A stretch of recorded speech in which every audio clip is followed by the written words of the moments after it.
What is up, RotoGrinders? PFF Show, Pro Football Focus, Week 14. I am not Britt Devine. Britt is on vacation, presumably currently on Space Mountain or something like that. He'll be back next week. I'll be filling in admirably to the best of my abilities. Here, as always, Ian Hartitz from PFF. Ian, I do a Pro Football Focus, not Pro Football Focus. I do a Pick Six show Wednesday nights with John Daigle and with Rich Rebar. We break down the show on Wednesday nights, and sometimes it's like, I don't like this slate, but like by Thursday or by Friday or by Saturday, almost always by Sunday, it's like, oh wait, now it's coming to, oh right, I see it. Now there's almost too much good stuff.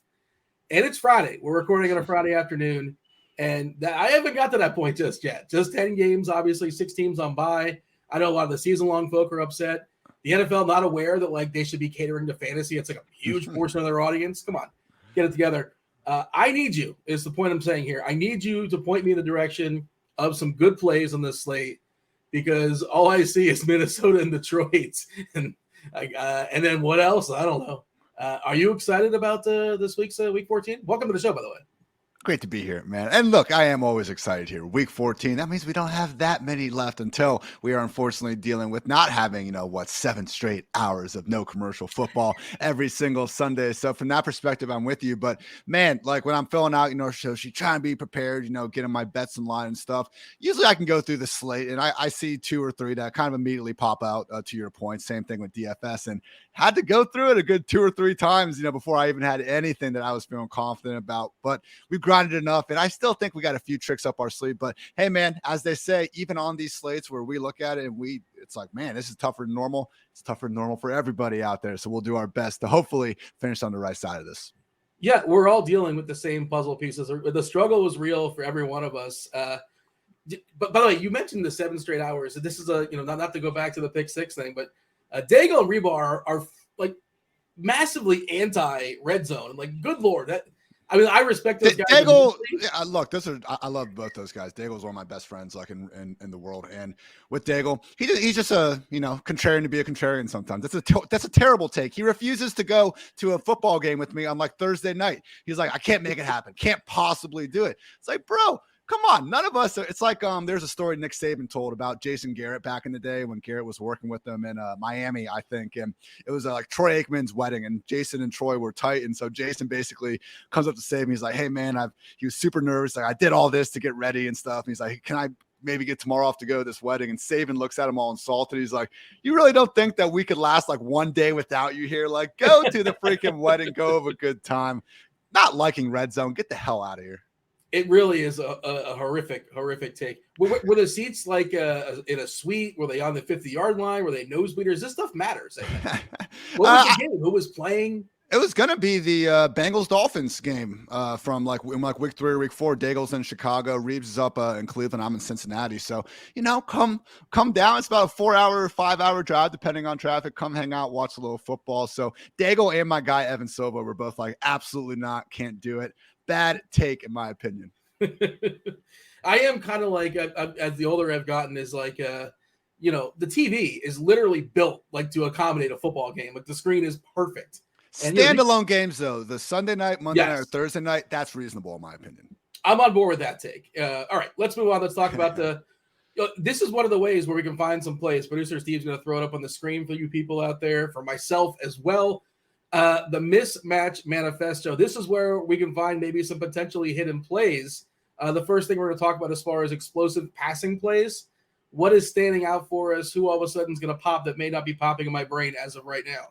Yeah, real simple if you guys first time seeing the charts. Blue is good, red is bad. I've combined a bunch of stats that we usually talk about as offense ranks X, defense ranks Y, but now we have a one-way street to just more easily interpret those things. So starting off with explosive pass plays, you can see the Dolphins, the Eagles, the Cowboys, the Bengals, and the Lions really popping. Even the Titans to an extent, but losing Treylon Burks, not great. If you do want to go deep diving at that tight end position, we got Chig Okonkwo. I've been working on this one throughout it. throughout the week, just 2.7K. And that Titans-Jaguars game, man, I do think it could be a sneaky shootout out of hand. More on that when we get to our bets. One thing I would also say, this Detroit Lions offense, man, they are back. The first 4 weeks of the season, they're the number one ranked scoring offense in the NFL. The next 4 weeks, they fell down to the 31st ranked scoring offense, but getting the Sun God back in, DeAndre Swift back, they're back to the second ranked scoring offense over their past 4 games of action. So good stuff going on in Detroit. On the running side of things, Miles Sanders, man, he is another guy that I think is going a little bit overlooked there, sitting at that low 6K range. And we've really seen Nick Sirianni and the Eagles adjust their offense to what the defense's weaknesses are. Novel concept out here, but not every coach does it. And we saw last week against a Titans team that's very stout at the line of scrimmage. Yeah, Jalen Hurts had like 39 pass attempts, even though that game was over shortly into the third quarter. The week before against the Packers, they were happy to just run the piss out of the ball all game long. I think we're going to see the latter strategy against the Giants' league worst defense, and rushing yards before contact should mean all sorts of good, efficient touches for both Jalen Hurts and Miles Sanders. Are we concerned with Sanders getting siphoned at the goal line by, if not his quarterback, multiple running backs come out of nowhere, or just it is annoying. It is annoying how often Kenneth freaking Gainwell is in the game. It's the same thing in Kansas City when you see Jerick McKinnon inside the 5 instead of Pacheco. So it's annoying, but like Kansas City, if we're going to have multiple parties involved, it might as well be in a top 2 scoring offense like we have in Philly and KC. So how about Miles Sanders, man, telling us all not to draft him back in July or whatever it was, like ultimate 0 RB truther, Miles Sanders driving down his own value. Well, he had I believe this is one of the things in the offseason, 0 touchdowns last year. Is that correct? Absolutely 0 on like 165 touches, and this year he's got 8 or 9 on about 200. So what a comeback year for Miles Sanders. Yeah, good for him. And you mentioned the Lions. I mean, I guess you mentioned the week 1 through 4, 5 through 8, or whatever it is. It's also home road stuff too. Like the dome has been phenomenal. And the Lions last week, I think they did not punt the entire game. Is that correct? Can you confirm that one? No punter necessary. He should never have a punter. Just for the record. Thank you. Preach. Nothing angers me more than coaches punting at the 50-yard line and 4th and 5. Isn't that the twisted thing? Older folks, or not, I don't even say older folks, but people that hate on analytics. It's like you want people to kick more, because that's usually the result. They hate when teams go for it when they shouldn't be going for it, which I just completely disagree with. So I don't want kickers in fantasy football. I don't want them in real life football. We have a sport for them. It's called soccer, or if you want to call it football too, go ahead. Yeah, but the other thing is with the announcers framing it away, they're gonna roll the dice and do the right thing. Look at this big gamble. They're going for 4th and 2. Half of these big gambles, they show the odds, and it's 50.5% versus 49.5%. All these things, man. And then of course, when a team punts, and then the other team, whatever, when they don't make the aggressive decision and it doesn't work out, it's never the fault of analytics and not on that side of things. Yeah, was it the Chiefs last week? I think it was some team last week that just punted and gave the game away. But hey, It's a forward-thinking show here at PFF, and we care about Week 14 and Week 14 only. What about pace? Pace matters. What's popping out as far as fast pace, as far as slow pace?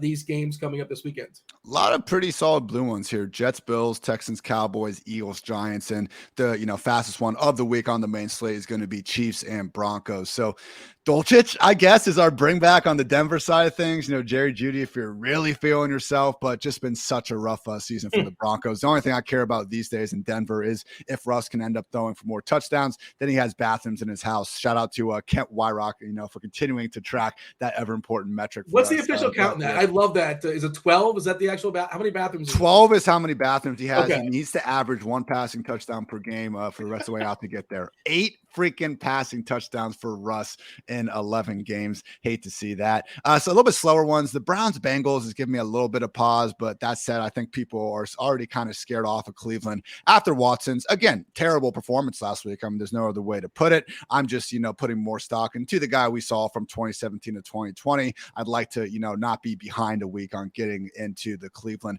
eventual, I think, offensive surge. And then also Jaguars at Titans. So, these aren't egregious, as we can see on the Thursday night game, Raiders and Rams had the slowest one. So once you see, I'm more concerned when it's in the 64, 65 range when it's combined. So Jaguars, Titans, maybe I'm just ignoring it because I really like my over bet that I'm going to talk about there in a little bit. But Derrick Henry and this Titans offense, man, in the last 4 games that they've had Henry facing Jacksonville, they scored over 30 points every single time out. And as long as Trevor Lawrence is going to be healthy, we've seen this Titans defense, while they've been solid throughout the year, much, much better against the run than the pass. So I do think guys like Christian Kirk, Zay Jones could still get going here.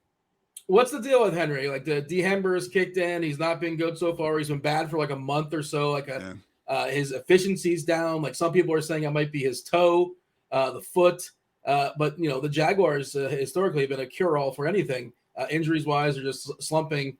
Do you have an official? Is that something that a tease for later? I'm curious where you're at as far as Henry this week because I don't know what to do with him. We're going to see it over the next 3 weeks. He gets the Jaguars this week, the Chargers in week 15, and then his, just solid mark it off, no questions about it, 200-yard performance against the Texans in week 16. So I think it's going to change, but no, you're right, man. I mean, he's not even had more than 3.1 yards per carry in each of his last 4 games. So surprisingly, like he's already got career high marks in receptions and receiving yards. So that's a little bit been saving him through what's otherwise been a porous, end of the stretch. I will say, I mean, he has faced, loaded box of A+ defenders more than any other running back in the NFL. So we have seen though, Derrick Henry and honestly, Saquon Barkley is another guy where just over these past 3-4 weeks hasn't been the same guy. And now Saquon's even dealing with that neck injury. So just goes to show, man, sometimes, we think we know something with these running backs and then it'll change. And similar sentiment here with these rookie wide receivers breaking out late week to week league. And it's been a little bit of a rough spot here for Henry and Saquon lately. Yeah, that one just popped up earlier today where the coach Daboll basically said there's a chance, like most likely, I guess Barkley's going to go with the neck there is obviously something to monitor. And I guess if he doesn't go Matt Breida's season, maybe, I guess. Yeah, I wouldn't, it's certainly not like Dalvin Cook cross out his name and just put Madison there, type of situation. But he would become certainly an intriguing play. So if it's one of those things where people really get behind it and they drive up, we're looking at like the 40% type of chalk running back, then I'd probably be out on it. But I think he'd be, especially in a week with 6 buys, I mean, he'd certainly be in that low end RB2 landscape. My only concern with Breida is like he was with Brian DeBoer in Buffalo last year in a pretty wide open backfield, and he never even carved out like a little role in that situation. So he has been used well ahead of Gary Brightwell as the clear-cut backup. And if it happens like now, like it sounds like Saquon, like this, I mean, he wasn't even on the injury report until yesterday, I believe. So the fact this happened this week, I don't think they have time to sign guys like Wayne Gallman, like we're seeing the Seahawks do, and actually have even more guys to complement them that aren't even on the roster, for the time being. So Matt Breida, to me, closer to RB20 than RB10, but yeah, he'll certainly benefit. Yeah, maybe they're playing games with the Eagles. Who knows? Some gamesmanship. I mean, I assume Barkley's going to play. We'll see. And like you mentioned the box being stacked against Henry. Like, wouldn't you stack the box? We got Robert Woods and like NWI and like Austin Hooper. I mean, of course you have to stack the box. Why wouldn't you? There's no threats as far as the vertical game, but the one guy that was starting to give you that threat, Treylon Burks, unfortunately, got knocked out when he somehow still caught that touchdown. So it's Chigakonkwo and then everyone else, man. He's going to be, from what I'm seeing, Chig is going to be like the DK de facto punt, like hash game tight end. We'll see. Stay tuned. Things change, but him or Dulcich. Yeah, it's going to be a lot between those two. Yeah, I suppose. Yeah, if you have a little bit more money there for Dulcich and you're a fan of mullets and facial hair just in general, by all means, fire. If you want to run back something in Kansas City, if you want to attach yourself to Russ Wilson and his 12 bathrooms. But I pull up the schedule as you're talking. Is he going to get there? He's got KC twice. He's got the Rams. He's got the Rams, both LA teams and Arizona. Nothing's guaranteed. I mean, they're the single worst scoring offense in the league. It's one of these things where, I mean, over these last, I know he just got hurt, but like I caught myself in like week 13 or so. I was like, all right, Jerry Jeudy's out. KJ Hamler's out. Obviously, Tim Patrick's been out for the season. So it's only Cortland Sutton, like absolutely ingrained as the number one guy. And like, I struggle to rank him inside the top 30. Same thing with Latavius Murray. It's like, oh my gosh, okay, all these guys get hurt. Melvin Gordon gets waived. Suddenly he's getting over 80% snaps. Like fading Latavius Murray on the workload that he was getting. Like the only other guy I even remember kind of doing that with was Kalen Ballage with the Dolphins a couple years back when they were just absolutely miserable. Because usually, man, we see it like Zonovan Knight, Dearness Johnson, and yeah, sure, they're performing fine. But at the end of the day, it's like, who cares? I just found out who this guy was last week. He's getting 20 touches. Like, okay, we're going to go ahead and fire him up.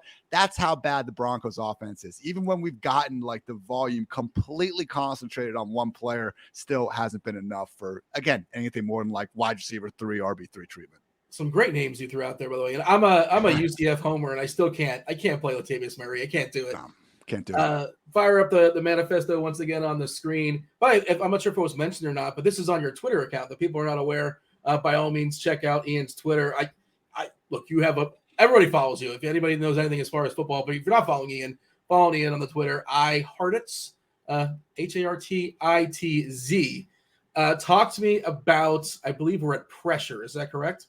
Yes, sir. Appreciate those kind words. But yes, popping off in the blue, meaning we're not going to see too much pressure at these quarterbacks. Tyler Huntley against the Steelers. I mean, this is a situation where I think we saw the 4 quarters last week, and after Lamar got hurt, they really struggled to move the ball up until that final drive, and then they found the end zone. So it worked out. But just even when the Ravens were winning this year, the offense hasn't been going great. But Steelers defense, I know they've gotten healthier with TJ Watt and Fitzpatrick, back after missing a little bit of time respectively, but still haven't been their usual dominant selves. So I do think that Huntley and Mark Andrews, another guy that we've been waiting to pop off, could be a sneaky solid tournament stack. Also looking at Sam Darnold, where no, I'm not so much looking at Sam Darnold, but DJ Moore, someone that we have seen, sadly, like I get it, guys. The fact that Sam Darnold is a relative quarterback upgrade, like I hear myself saying those words and I don't love it either, but it's true. And DJ Moore was someone that this year couldn't even like really break through the wide receiver 4, wide receiver 5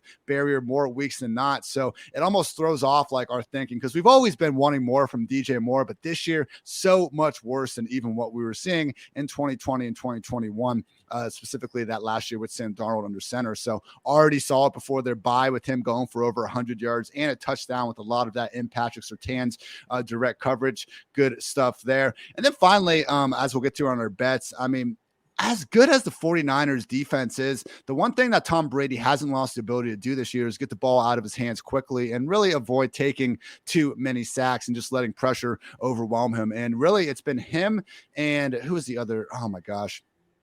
Tua. Him and Tua. That's it.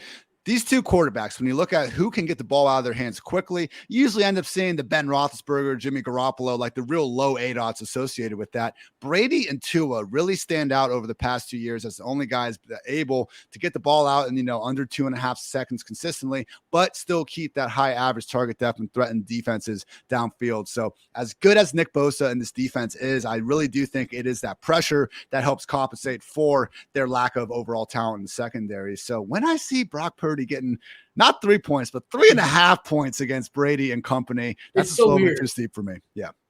I mean, know nothing else, but knowing that Brock Purdy is quarterbacking a team that's facing Tom Brady is laying 3.5 points. I kind of understand. I get it. I know why, I suppose, but it is still pretty weird.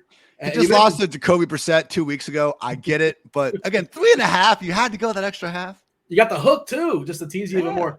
It's such a bummer. You mentioned Tua, and I get it. I understand why the NFL did it. They spared us Russ again. Smash the over on shots against Russ Wilson, by the way. Whatever the number was, the over was smashed. 2.5, way over. And we're just starting the show. But, they spared, the country having to watch Russ again. But I really wish that Miami Charger game was in the main slate. That would change things up so much more. Give us some more options. Should be a lot of fun, Herbert versus Tua. And I know that's a great Twitter matchup, too, because – there's all sorts of rabbit holes you can get into that. It's like Herbert's just good because he has a good play every once in a while and he looks great on Twitter.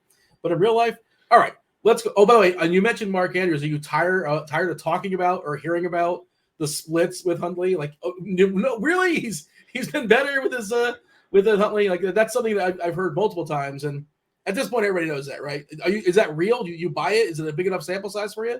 No, it's freaking what, 3 games or whatever we're working with. And guess what? Andrews had a bunch of big games with Lamar, and he even had a big game with Josh Johnson. I'm starting to think that Mark Andrews is just really, really good at football. Like, that's my big takeaway from the entire thing. So look, Huntley, again, he averaged 205 passing yards per game in these 5 or 6 extended appearances he's had. And that's pretty close to what Lamar was doing this year before getting injured. So I think Huntley is a really good backup quarterback for the Ravens. We saw him flashing all over the place in the preseason.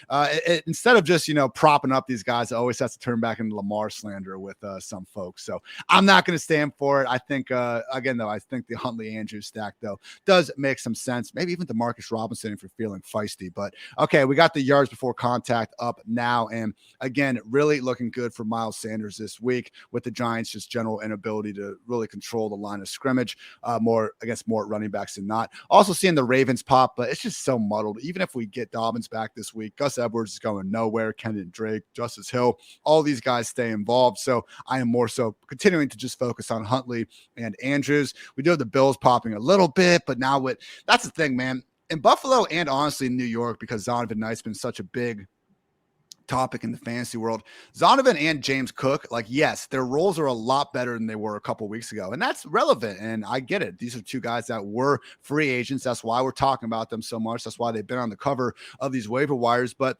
honestly, they're still just lead backs that are in 3 running back committees. And in the Jets case, an offense that I don't exactly expect to see fireworks out of every single week, especially not on the road in Buffalo. So James Cook, Zonovan Knight, relative to where they were 3-4 weeks ago, things are looking great. Still quite a few mouths to feed in those backfields when there's, it's 2022. We only have so many, one back workhorse, situations in the NFL these days. 2 we can live with, 3 or 4. That's when things can get complicated, especially with a guy like Zonovan, where again, if the Bills get up by a lot, which is kind of what we're expecting, given their 10-point favorites, we could see way more Michael Carter and Ty Johnson than anybody would prefer. Hey, since you brought it up, how much of an outlier is that, or is it not an outlier? Is that a sign of things to come as far as James Cook? I believe he had the most usage he's had the entire season last week. They even worked in Hines a good bit. I think the more we've seen him all season long as well. Theoretically, Cook is going to be the guy at some point. He's got some draft equity to him. He's got some he's electric. He's got some burst.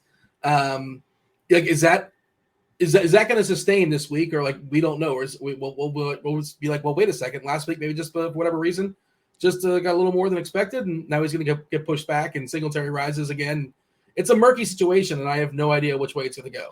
I think that first point you made is the key part that a lot of people are overlooking. Nyheim Hines played 24 snaps on offense in his first 4 games with the Bills, and he played 23 snaps in that last one. So it's not like James Cook got this, I remember when Travis Etienne, before they got rid of James Robinson, Etienne got this 85% snap roll, 20 plus touches. And you do look up and you see, the rushing and receiving numbers from Cook. And I agree with what you're saying about him, showing some true juice out there, and they spent a 2nd-round pick on him for a reason, but just 43% of the snaps out there. I mean, I don't think Devin Singletary is completely going away. He's a good running back that they continue to trust in their biggest games, each and every year now for a good 3 years running. So I think it's a 3 running back backfield, unfortunately, in an offense that is really good for everyone, and especially, the Bills in real life and everything, but not these running backs, man. Josh Allen is going to scramble, or he's going to throw the ball downfield instead of checking it down. And then he's the most likely party to score once you get inside the 5-yard line. So it's one of those things where when you consistently look at Bills running backs, I haven't pulled it for them recently, but honestly, Ravens, the Eagles last year, not so much this year. They're scoring so many points that it doesn't really matter. But when you have these dual threat quarterbacks, it really does hurt things for their running backs. And you consistently see the team running backs in terms of carries and targets down near the bottom of the league. So it's just not the most fantasy friendly offense for Cook and Singletary and even Hines. But yeah, on the rise for Cook. I don't trust it to continue though. Long story short. Yeah. Talk to me about passing yards per drop back. What are we seeing this week? Anything popping out for you?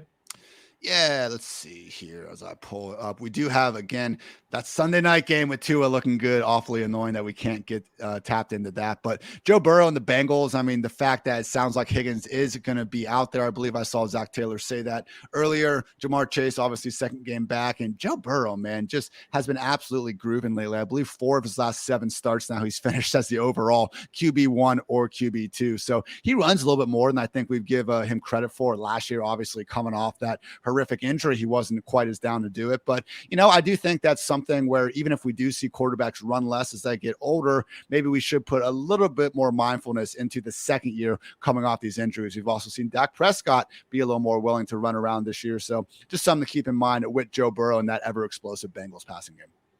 By the way, we have breaking news, not on the show. I'm not sure if you caught this. Treylon Burks officially ruled out.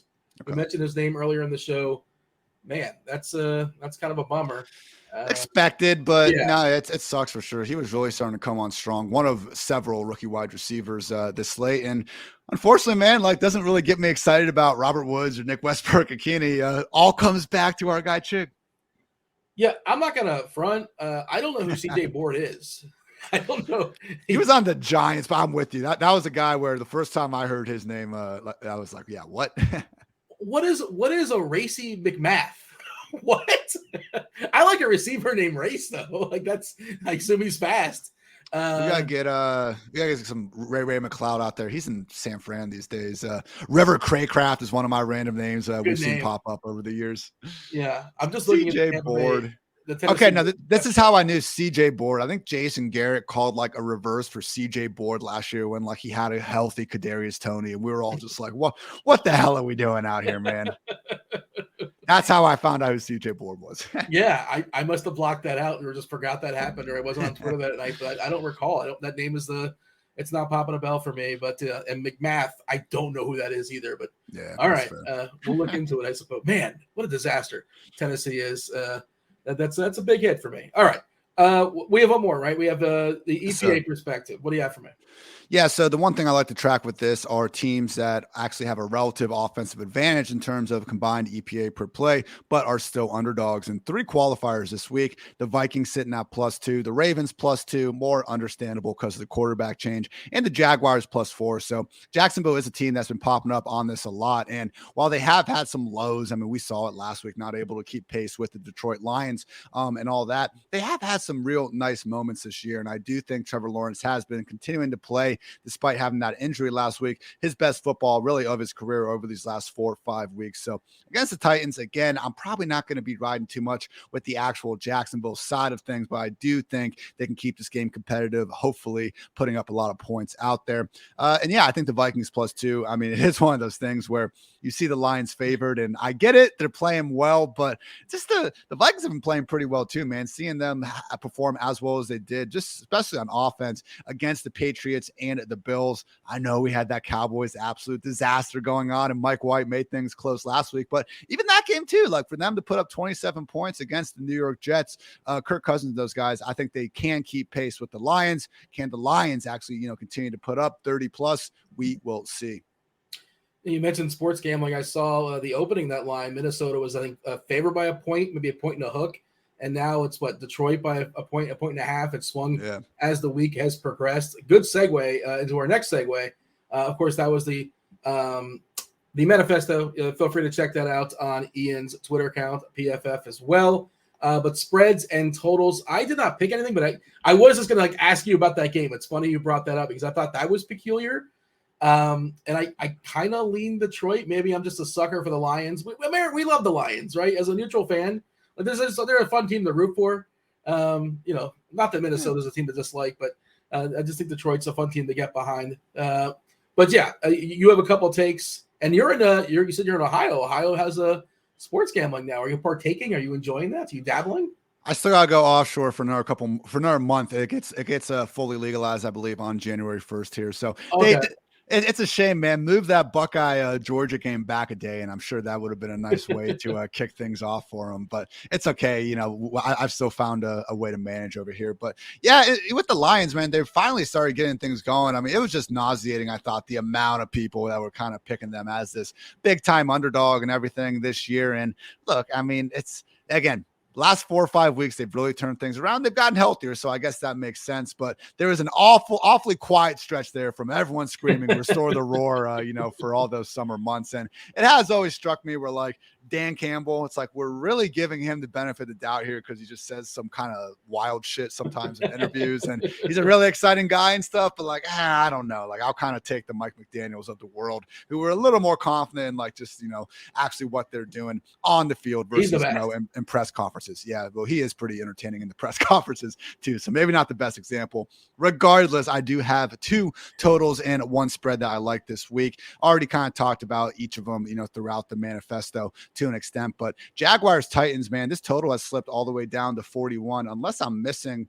some weather news, I do really think that this is one that we should be pounding that over with. Titans have scored 30 plus on Jacksonville again, 4 straight games with a healthy Derrick Henry. And yes, last week was the first time the Titans allowed more than 20 points in a game since week 3. They do have a solid defense, but their run defense is far better than the pass. I do think we've seen enough out of Christian Kirk, Zay Jones, Trevor Lawrence and company to think that they can stay competitive throughout this one. And honestly, I wouldn't be surprised if we do actually see Jacksonville have a little more success than most teams do on the ground against this group. Jacksonville leads the league in yards before contact per carry. And with ETN, man, that dude looks like he's shot out of a cannon every time he touches the ball. Only takes 1 or 2 plays for him to, make it up in a hurry.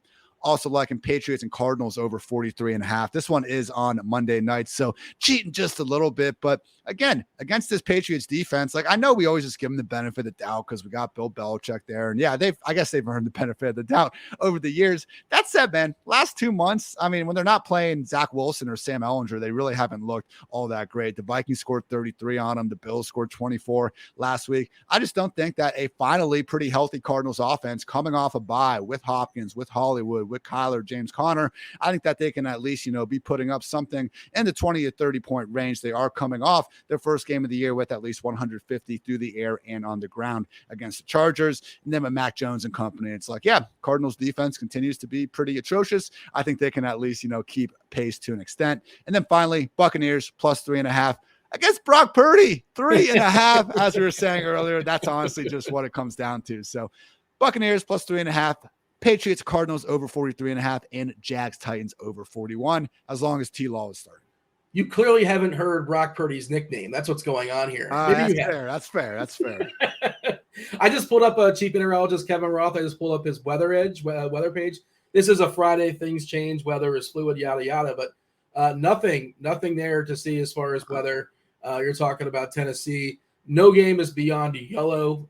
Yellow in Buffalo, Pittsburgh, Giants, San Fran for what it's worth. Showers likely in San Francisco. Again, weather is not perfect. It's more than 2 days out, let alone 5 hours before the game starts. Just kind of monitor things like that. One I just wanted to point out, I just thought it was interesting. And I like the Arizona take because I like just betting on a dome with a low total. Just that's good enough for me, right? Just 43.5 and Arizona just feels weird. It just seems, I understand their offense has been disappointing, and I understand New England's defense has played pretty well and yada yada. New England's offense is just kind of grinding it out with Stevenson. I just thought it was a little peculiar. The Seattle line seemed like almost not enough. Vegas is kind of saying they're basically the same with 4 points is generally neutral field. You get 3 points for the home field. And I know Walker is dinged. Running backs don't matter, yada yada, but maybe it does if you're replacing with guys that don't really run on the tackles, like Homer in Dallas, the ghost of Tony Jones. We'll see with Walker, but I don't know. In 12th man's generally, historically, at least a tough place to play there. Big trip for Carolina. Does 4 seem like not enough? It's disrespect all season long for Geno, obviously, but I just thought it should be like a 6, not a 4. No, I think that's a fair point. Geno Smith, again, I don't know how longer the dude needs to consistently put forward top 10, even top 5 numbers before we're like, yeah, he's pretty good. It wasn't like he was going out there sucking for 6-7 straight years. Like, he was a backup quarterback behind guys like Eli, like Russell Wilson, who he was just never even going to get a chance to find a field with. So yeah, it's shocking, but we have to get it through our heads at some point that in the year 2022, Geno Smith at a minimum is a lot better than someone like Sam Darnold. So I'm with you. It is too short of a spread there. And if we don't have any weather problems, I think you could argue Kenneth Walker, man, as great as he does look at times, times, really does have some of that boomer bust to him as a rusher. So it's great when he's booming, but there's a reason why there were some disappointing weeks there where he just wasn't able to get more out of, 10, 15 carries than you'd really be expecting. So if more of the offense is now being funneled to DK Metcalf and Tyler Lockett, man, I don't hate that at all. Do you have a lean as far as Walker playing this week? I feel like it's less likely. I don't think so. He hasn't practiced all week. Pete Carroll, is the ultimate optimist. Oh man, last year the whole Chris Carson thing, basically calling him like day to day, and then it's like, oh, we know. And then they put him on IR, and then it's like, well, we're just happy he's gonna be back for training camp. It's like, Pete, just shut up, man. Let the doctors talk about this. Is Carson's career kind of over? Yes, he retired before the season. Okay. Neck thing. I knew it a neck thing. I wasn't sure if he was trying to work his way back. That's what a bummer. All right, we're gonna give our favorite plays position by position in a second from a DFS perspective, tournaments and cash as well. I'm gonna run through that. Before we do that, you do have some player props that you like. Do you want to put a little light on? Yep, two quick ones here. I like Juju Smith-Schuster over 48.5 receiving yards, just minus 115 over at DraftKings. Look, his season, even including the games where we saw him get concussed and leave early, and then also the next week where he was eased back into action, didn't have his usual full-time role, even including those, he's at 62.5 receiving yards per game. Before the injury, he was at 72.8. So over these last 3 weeks, again, it's been disappointing. He only got 33 when he got knocked out early, 38 when he was eased back in, and 35 last week with normal usage. The problem was that Mahomes had season low marks in pass attempts and passing yards. So while the Broncos are a good defense, and we've seen, you can say great defense, they've been really more than good enough all season long for this team with even an average offense to be a playoff contender, but Russ and company haven't been able to be even that. That said, if you do go just a little bit deeper and look at their performance against wide receivers aligned from the slot,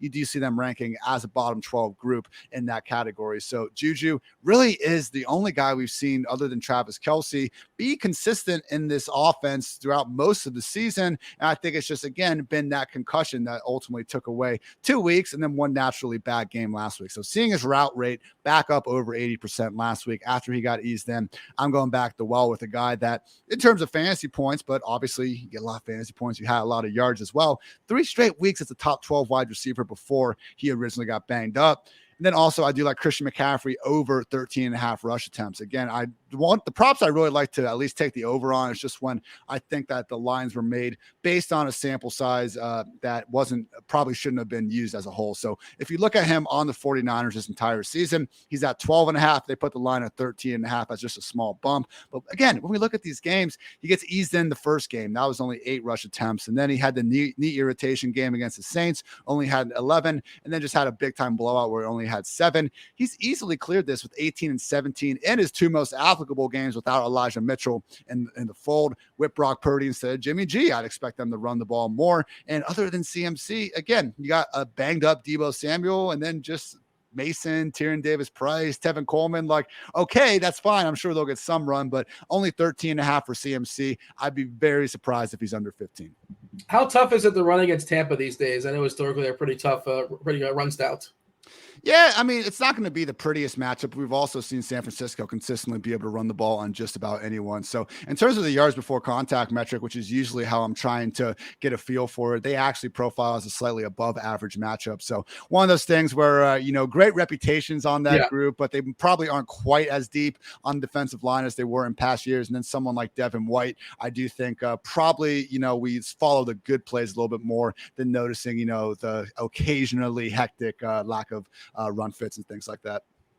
All right, fair plays, DFS perspective, main slate, the 10 gamer. You want to talk about cash game quarterbacks first?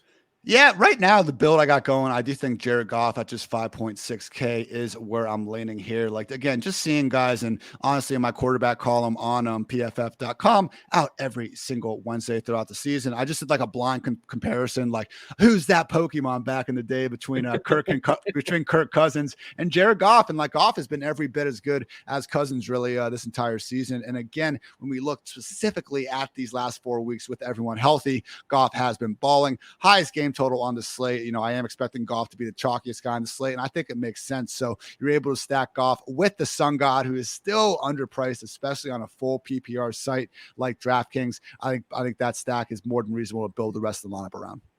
Yeah, I mean, Amon-Ra running it back with Jefferson, like picking one of those quarterbacks, and we'll talk tournaments in a second. That's going to be a really popular route. Is that something you like in tournaments also? Is there another route you like as far as tournaments, way to be a little bit different when you have as far as tournament quarterbacks? Reasonable enough, but definitely got a couple other stacks that we try and build around. And also Jefferson is to bring back, always fine. But Adam Thielen there sitting under 5K against, a group that we have seen get burnt by pretty much offenses of all shapes and sizes this year. Very much still a dead last ranked defense in terms of points per game allowed. So don't be sleeping on that Vikings offense on the other side of the ball, obviously. But yeah, talked about Tyler Huntley and Mark Andrews before. So Huntley at just 5.5K, man, I feel like, we've talked ourselves into a lot worse quarterbacks that just have that rushing ability. I mean, come on, Sam Ehlinger a couple weeks ago, people were really getting behind there. So I know 5.5K. I think Ehlinger was even like 5K or less than that. Or 9, I think he was. Okay, so it was a little bit of a pricing difference, but still 5.5K, we're saving a good chunk of money there. So I do think with Huntley, again, the Pittsburgh defense, I think probably receiving a little bit too much love based more on their reputation than on the group we've seen specifically this year. And then just, hey, Mark Andrews splits, that's great. But look at just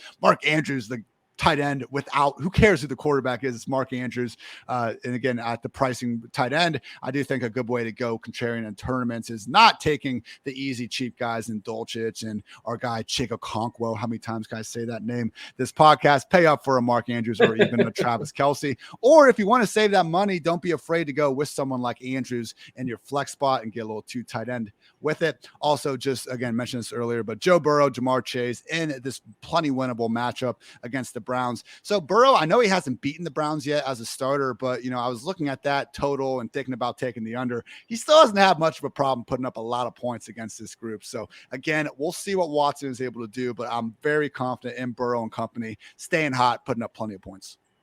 Not advocating, but it's worth noting that Watson, like after last week, I think he's like, nobody's going to play Watson, and just he's kind of, and theoretically he showed it in the past, right? Yeah. I know still probably got some rust to knock off and all that.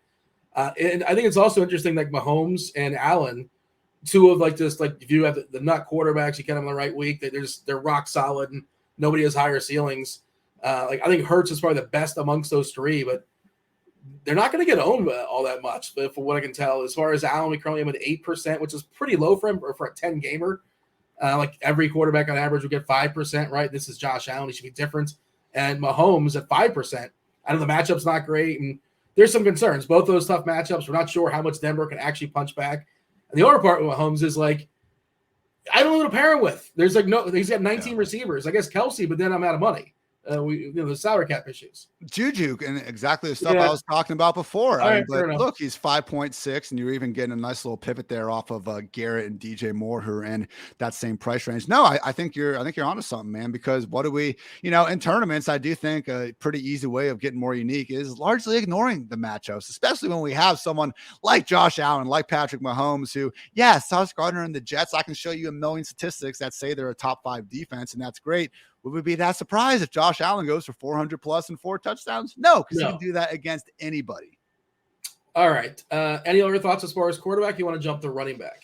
We move on to running back and cash. I do think that Isaiah Pacheco 5.7. I know I wish he caught more passes, but look, he is getting 15 plus carries a week. And as much as we do see Jerick McKinnon, playing a lot inside the 5, it's more so just a sign. I know last week he ran right into his blocker and fell down, but like Pacheco, it's something like he only has 7 snaps or 8 snaps inside the 5-yard line, and McKinnon has like over 20, but Pacheco still has more rush attempts inside the 5. So it's annoying to see out there, but I think when McKinnon is on the field at the goal line, they're usually throwing the ball elsewhere anyway. And similar to Miles Sanders, I do think Pacheco does give you enough scoring opportunities regardless, just by virtue of being in such a good offense. So I'm okay with Pacheco. I think I'm okay with Rashad White regardless of whether or not Fournette is going to end up playing. I believe Todd Bowles did say that he's expecting Fournette to be able to tough it out, but he is not at 100%. And if that's the case, man, maybe we do see them really just have Fournette be out there more so in case of emergency style than anything. And even if not, we're still looking at Rachaad White, who just turned in a top 10 appearance last week,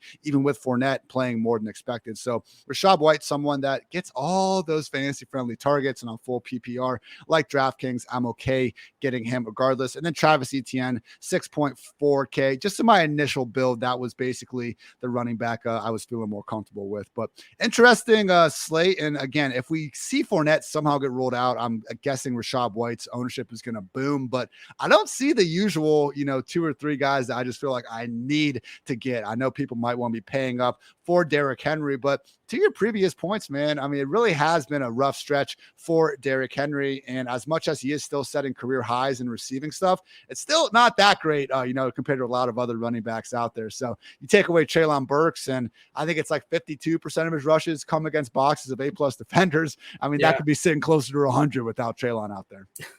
So I have several questions as far as running backs. Mixon looks like he's coming back. Do you think he gets standard full workload pre-concussion, or has P. Ryan earned himself a taste? A little bit more of a taste. Probably a little bit more. I mean, it was really like 75-25 or 70-30 in favor of Mixon. I wouldn't be surprised if it goes more to 60-40. I think all of us, just owe a little bit of an apology to P. Ryan. Remember after the Super Bowl, and it was like, oh my gosh, how could you take Mixon off the field for P. Ryan? And look, I would still, if I was Zach Taylor, I'm starting Mixon. I think Mixon's the better running back, but clearly P. Ryan is pretty damn good in his own right. So I just don't really, I guess Mixon at 6.9, but like, is his workload going to be that much different than Tony Pollard or Travis Etienne? I really don't think so. So that's just my only thing. I don't feel as much of a need, or I'd rather pay up a wide receiver than running back this week. I think it's my big moral of the story. Cowboys running backs, you love home favorites, but are they too much of a home favorites? Houston is underdog by 17, 18 points. Their team total, I think, is 3 points lower than how much they're underdog by. We saw them absolutely thrash Indianapolis. They both kind of sort of somewhat got there, Zeke and Pollard. How do you handle the Dallas backfield situation? Both guys look pretty damn well set up, man. That's the thing. Like up 17-point spread. Like, okay, I hear you. It can get out of hand like it did last week, but in order for it to get out of hand, they got to score a lot of points first, which are obviously going to be good for both of these guys. So Pollard still has had the more fantasy-friendly workload ever since Zeke has come back. He is behind a little bit in the carries. I think it's like 48 versus 45 in their 3 games, but he has more targets and he actually still does have more snaps as well. So I don't think Pollard deserves to be projected higher. That said, man, if Zeke's going to be the guy getting a few more reps at the goal line, wouldn't be the most shocking thing to see him overcome it. So Zeke, Miles Sanders, and Isaiah Pacheco, I think, deserve to be viewed similarly in terms of just their workload. And Zeke obviously has the best matchup of the group. My apologies if you mentioned him. I know you're firing off a bunch of guys, but I did wanted to ask you about DeAndre Swift. You get a piece of that Detroit-Minnesota game. Looks really appealing. Biggest total on the board. Price is pretty solid. And speaking of usage, speaking of carries and touches, it finally shot up last week. I know they're still working in Justin Jackson, but will that sustain? Do you feel good about Swift this week? One thing I'll say, Lions, DetroitNews.com, Justin Rogers was talking about Swift, and he did bring up that ankle sprain that happened in week 1 still is a problem. And he, maybe it's just him. I don't think he has a specific source inside the organization, but he did bring up like Swift still isn't at 100%. And he even threw it out in the universe that maybe they dial back his workload this week after having that usage. So I don't want Swift if he's going to be super chalky. I guess that's my thing. If he was like, okay, just ho-hum 10% ownership in tournaments, like absolutely, that's fine because we did see things move in the right direction. But I'd be curious, where the RotoGrinders ownership projections have Swift because, hey, if he's just middle of the pack, that's fine. In terms of, bad chalk, I do think that could be the case for him, unfortunately, because, Justin Jackson very much still staying involved. And I don't think it's quite all the way back into good graces for Swift because when we were ranking him like as a legit potential top 5, top 8 running back, that was when it was him and Jamal Williams. So even though Justin Jackson in and of himself isn't going to be this big factor, still a guy that is making this more complicated than it should be. Swift currently the 3rd highest projected own running back. I think I'm out. Mixon 22, Henry 19, Swift 17, Pollard 15, Pacheco 14. All right. Anything else as far as running backs? I know we're up against the clock. We got to knock out some receivers as well. My No, we're good. apologies for I would derailing just this say, here. if you're paying all the way up for Henry, knowing how chalky he is, get up to McCaffrey. I'd rather try to spend that extra 600. Yeah, McCaffrey as it's 10% right now, which is kind of interesting. Yep. Maybe because some people are afraid of that Tampa defense. But like you said, maybe that's not necessarily the case. They're not as bad as we might think in our head.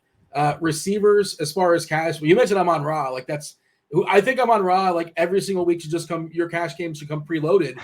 How many weeks has he been a cash game staple at receiver? And just the price is not high enough. The usage is too good. He's too awesome. The matchup's great. But you say, go ahead. Go ahead with Amon-Ra and everybody else as far as cash. Last 15 games not impacted by injury.